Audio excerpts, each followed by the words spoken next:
नमस्कार, मी पौर्णिमा कांबळे. आज आपण कारल्याचं फ्राय करणार आहे, तेही माझ्या पद्धतीने.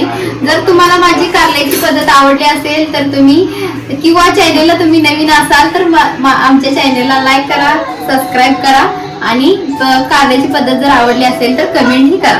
चला मग आपण त्यासाठी काय काय साहित्य लागते हे आपण बघूया. तर आपल्याला सर्वप्रथम चिरलेली मी कारली घेतलीत. ही बघू शकता, एकदम मी पातळ चिरून घेतल्यात. परत मीठ घेतले, चटणी घेतल्या, जिरं, हळद आणि गव्हाचं पीठ घेतले. तर आपण रेसिपीला सुरुवात करायची. धुवून घेऊया प्रथम.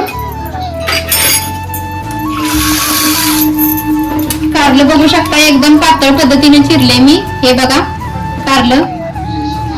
आता आपण धुवून घ्यायचंय. हे बघा धुवून घेतलेलं आहे.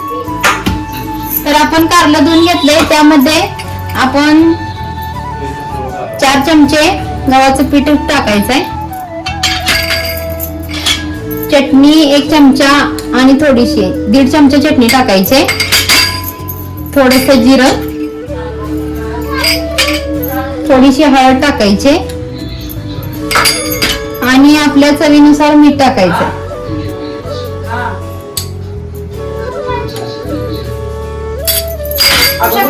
सगळं मिक्स करून घेतलेलं आहे. आता हे आपण पाणी थोडस ओतून सर्वप्रथम मिक्स करायचंय.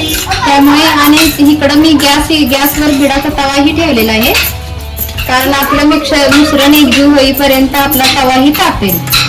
त्यामुळं सर्व हळद मीठ हे एकजीव होईपर्यंत आपण थोडं पाणी सोडायचंय.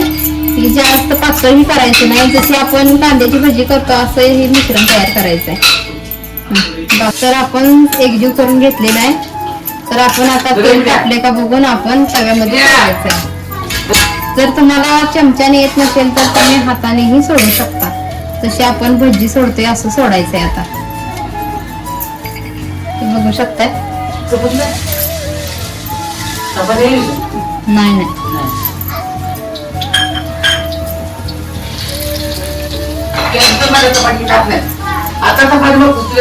मी आता सोडले तव्यामध्ये.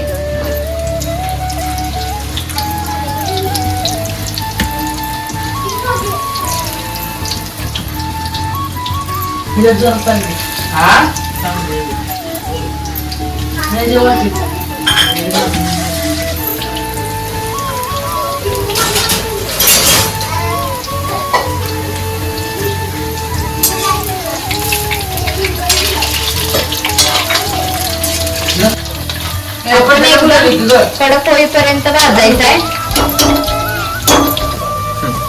तर आपलं कारलं भाजलेलं आहे. तुम्ही काय जे कारलं एकदम खुसखुशीत होणार आहे, जेणेकरून आपल्याला कडूही लागणार नाही. कारण जेणेकरून माणसं कडू खात नाहीत, जास्तीत जास्त खात नाहीत कारली. पण हे कारलं तुम्ही खाल्ल्यावर पुन्हा करून खाणार. मध्ये काढून घेतले. आता अजून आपल्याकडे कारले शिल्लक आहे, ते आपण टाकूया फ्राय करून. तुम्ही बघू शकताय, कारलं एकदम कडक होईपर्यंत आपल्याला भाजायचं आहे, जेणेकरून आपल्याला कडू चव लागणार नाही, एकदम खुसखुशीत लागणार आहे. याला खुसखुशीत कारलंही तुम्ही म्हणू शकताय. आपलं कारलं फ्राय करून झालेलं आहे. तुम्ही बघू शकताय, एकदम कडक असं भज्यासारखं भाजलेलं आहे. तर आपण हे इथंच ठेवायचं आहे. हे बघा कारलं आपलं तयार आहे फ्राय केलेलं. कोबीज टाकायचं आहे आपल्याला स्टाईलला. बघू शकताय, एकदम फ्रंची झालेलं आहे कारलं. खुसखुशीत कारलं जर तुम्हाला करायचं असेल सांगितल्या पद्धतीने करू शकता. हे बघा आपलं कारलं तयार आहे. तर आपलं ताट तयार आहे. कारलं फ्राय आपलं करून झालेलं आहे. तर चला मग आपण आईना विचारूया आपलं कारलं कसं झालंय ते. झालेलं आहे. तर आपली रेसिपी आपल्या आईलाही आवडलेली आहे. तरी तुम्हाला माझी रेसिपी आवडली असेल तर आमच्या व्हिडिओला लाईक करा, कमेंट करा, सबस्क्राईब करायला विसरू नका.